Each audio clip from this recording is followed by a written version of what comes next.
In this next video, we will continue on the issue that we tackled last time, which was about to create and manage customers. This time I took it from a different take and said, as a developer, I want to ensure that only valid customers can be saved in the database so that I don't have problems with inconsistent data to deal with. So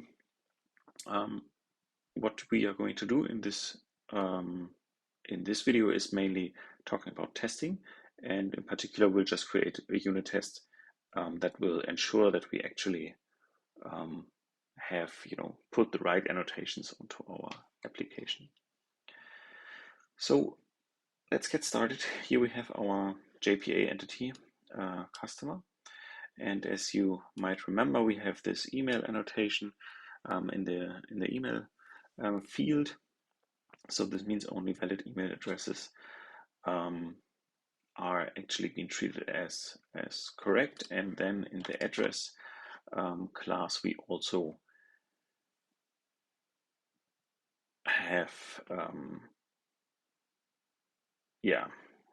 we interesting. So actually we missed this required bean validation annotation, but we do have nullable false here. So let's just first fix that.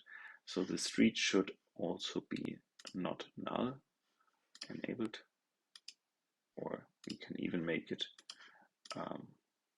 not blank, which is not only not null, but also it shouldn't be like an empty string or like just an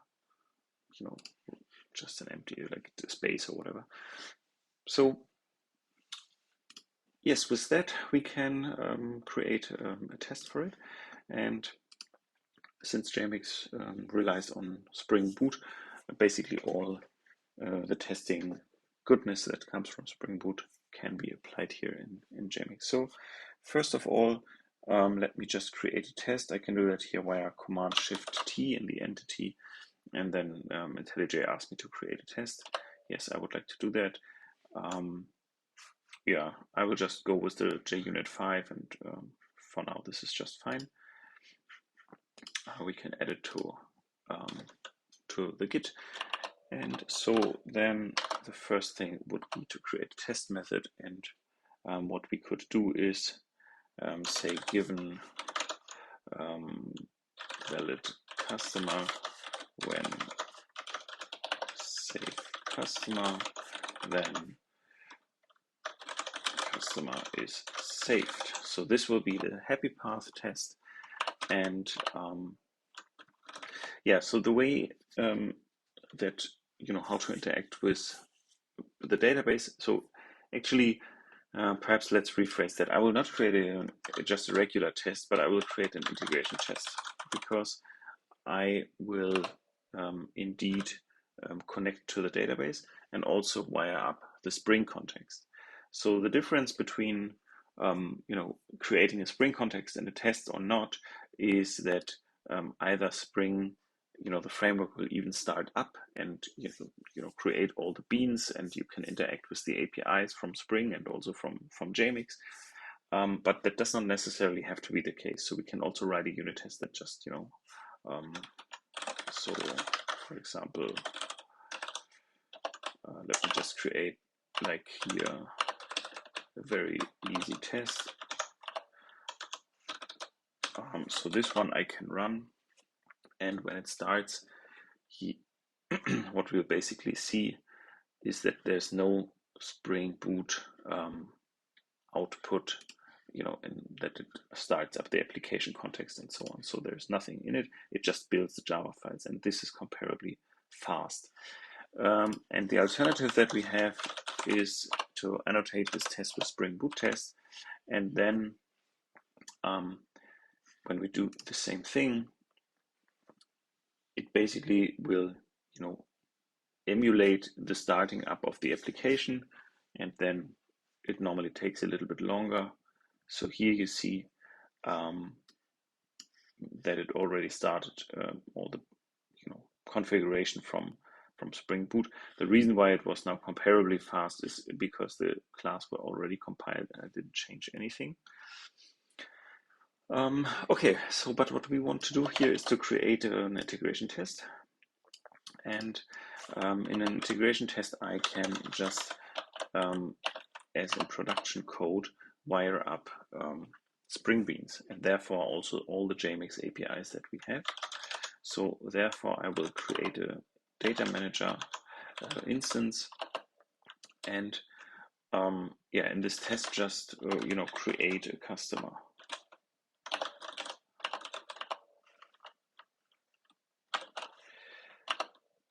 So here we have now a valid customer, and I can set first name,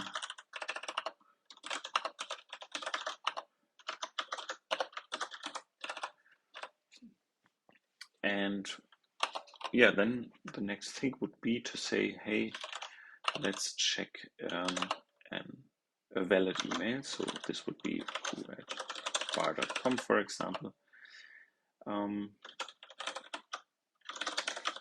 And now what we can do, or basically before we do that, let me just, normally I group these into different sections here where I differentiate between setup of the test case and then actually performing the stuff that we want to do, and then the assertion part.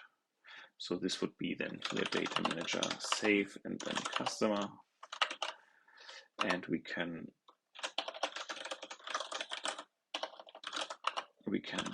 take a look at the the return value of this method is saved like a customer instance once again, but a saved one. So we can here, for example, say yeah, like save customer get ID is not null or something like this. And when we now run this, let's take a look if this already works.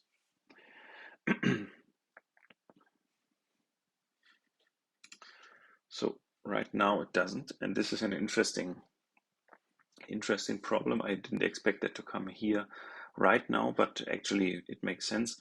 So the reason why now this error occurs is that we do not interact as any kind of a user right now. So right now it's just the basically we don't have any authentication, and this is actually the problem, because the DataManager, when we call it save, it's not actually saying, yeah,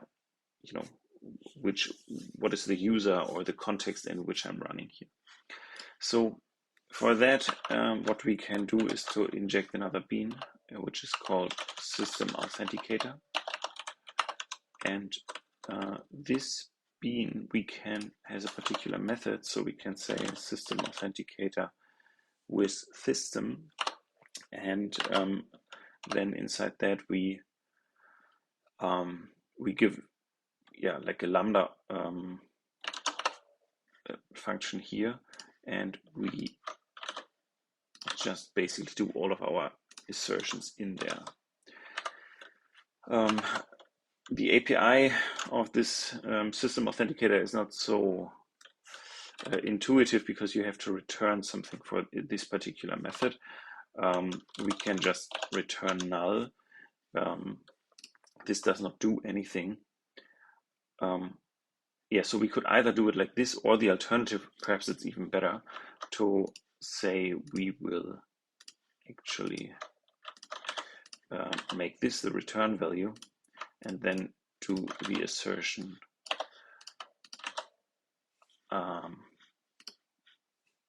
outside of this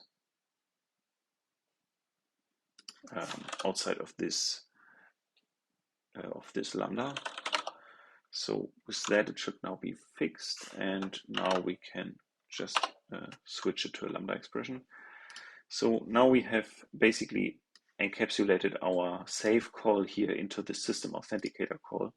So let's see how the result looks now.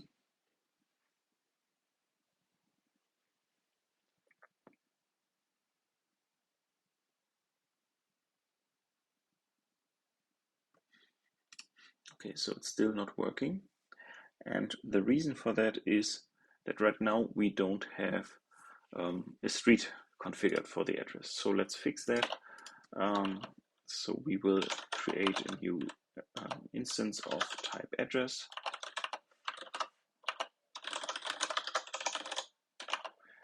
And then we say, or let's just rename that to address.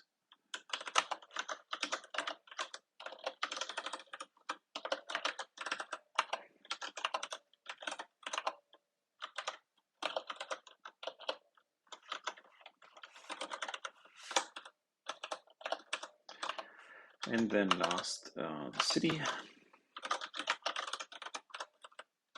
And then what we have to do is to say customer set address and put the address in there. So now let's rerun the test and see what the results look like. So the object graph now looks actually fine. So we have configured all the values here, and we've also configured all the values for the address. And as you see now, actually the test is fine. So the ID, there was an ID, and also the method here succeeded. So with that, we have our first running test, and the second negative one that we potentially could write is to verify a negative scenario. So in this case, we could say customer without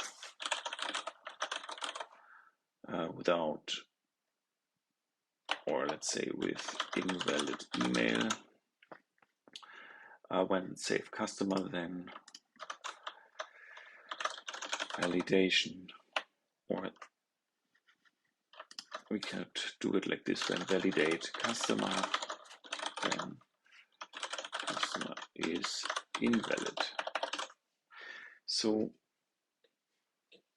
in order to do that, in order to check if the bean validation actually is working, we have to inject another bean, which is called validator. And this does not directly come from Jmix, but it's just a regular JavaX bean validation thing. So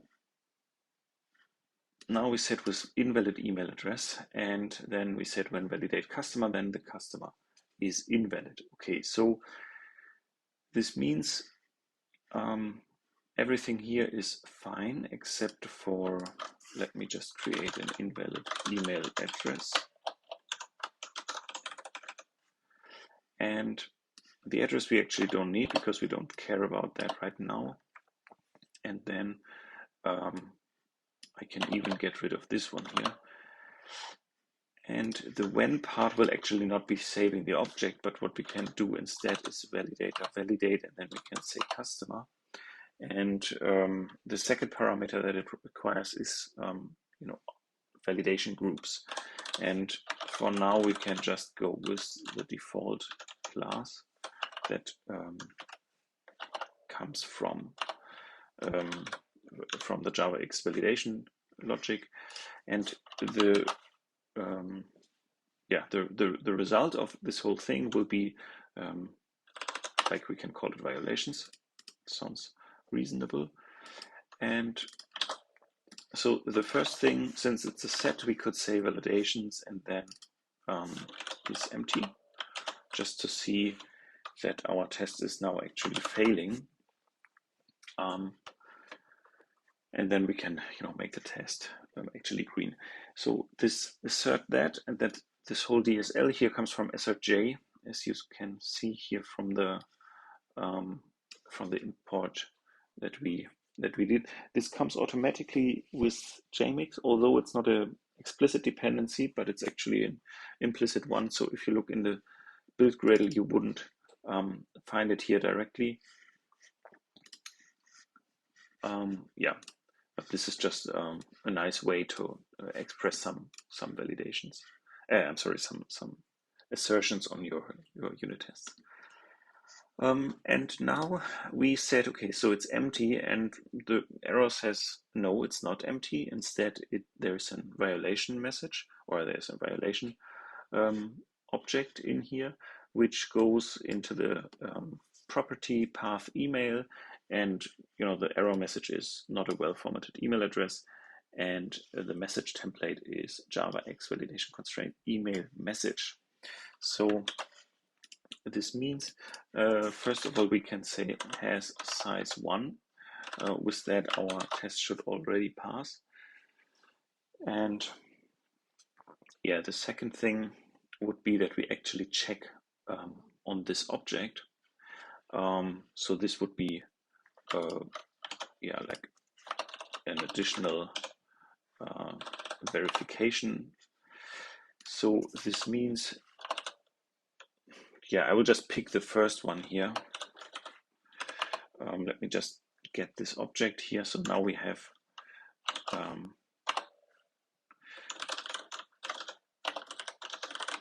our email violation, and the reason why I know that this is the email violation is because we set an invalid email address, and we assert that there is only one item in it, so it has to be this one because we know that this should be failing. So this is actually the email validation, and now I can just actually verify that it's really the email validation. And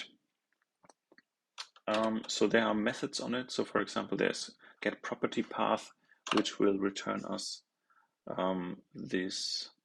Now we don't see it anymore. This email field, but unfortunately, so if we compare that, you will actually see that there's a little bit strange, or a little bit error that doesn't necessarily is so obvious. So let's check the error message. So it says expected email, but it was email, and you can see it here on the spelling that it's actually comparing a string to an object. And the reason is that get property path is actually of type object. So if we create a variable out of that, you will actually see it's of type path. But how we can solve that is just to call the toString method on it, and then it should be fine. And now we have actually ensured that it is really the correct, it's about the correct attribute. And then the second thing is that we could say get message template, and here I could here you can also just say it should be email, but this would also fail. So then we can see what actually a message template it is, and then we can make sure that it's the right one afterwards. So the comparison says, but it was actually this string. So this is like the interpreted or the template here of this regular Java X validation, email validation. So with that, we should now be fine, and all of our tests should be running. Let's just go here and run all the tests once again. By the way, if you want to run this test, actually you have to, since we are interacting with the database, you actually have to run your Docker Compose file. So there are other ways on how to do it, but for now I just stick to running it as the Docker Compose file that we already have here. So this is just not to confuse you. Okay, so and now all the tests are running. If we show all of them, we have 2 valid ones. And so then the last thing would be here for us right now to clean up the test cases a little bit. So the first thing here is that we can make it a little bit more readable on what we want. So one example would be to create a method for this. We could say first violation,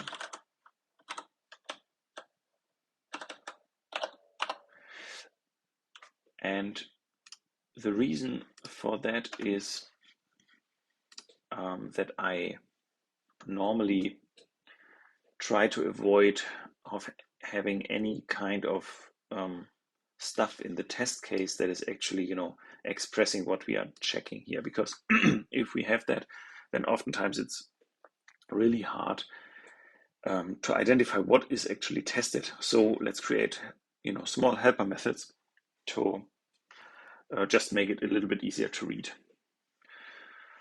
So yeah, so this would be first violation, okay, and then we can even get rid of this variable here, and yeah, it already looks a little bit better. So then if we compare those two tests here that we see, we create our customer instance immediately. So potentially we could put this into a setup method and just make this object a field. And then, yeah, we don't have to do all of this here over and over again. Okay, so let's rerun the tests and see if everything is now fine. Yes, seems so, okay. So then with that, let's just create a branch.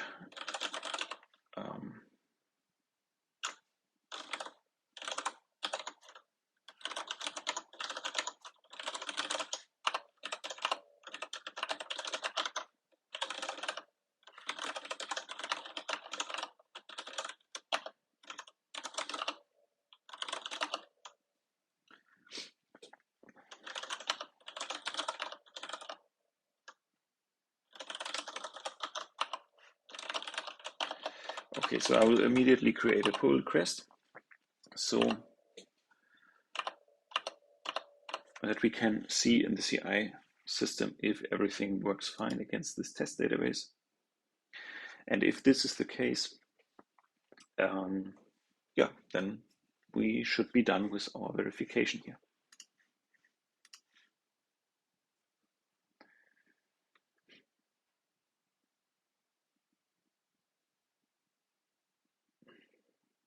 So as you see, the containers are initialized. So this means that our Postgres instance is started, and with our configuration in the test YAML, oh sorry, it's CI pipeline YAML. Once again, we configured here the reference to the to our data source. This is actually referencing here our Postgres service. So yeah, with that, it should actually be fine for the test to interact with the test database.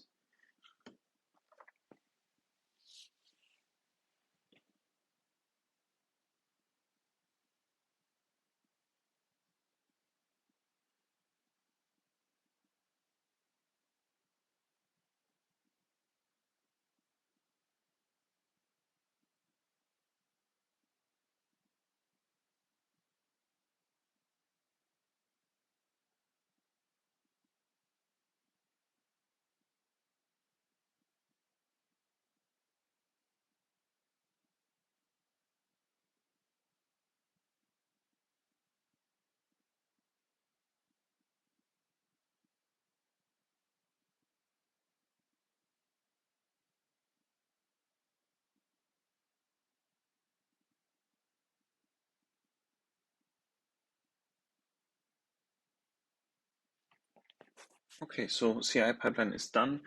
And as we see here, it's actually fine. 3 tests have been run. And with that, we can be sure that our test is now working. Let me just fix this.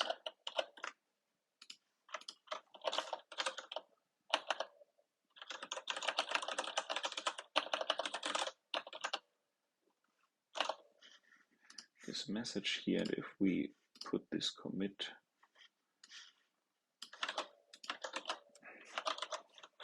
it's 15 and it fixes number 14. Okay, and with that, yeah, we are done with the story. Thank you very much for listening and see you next time.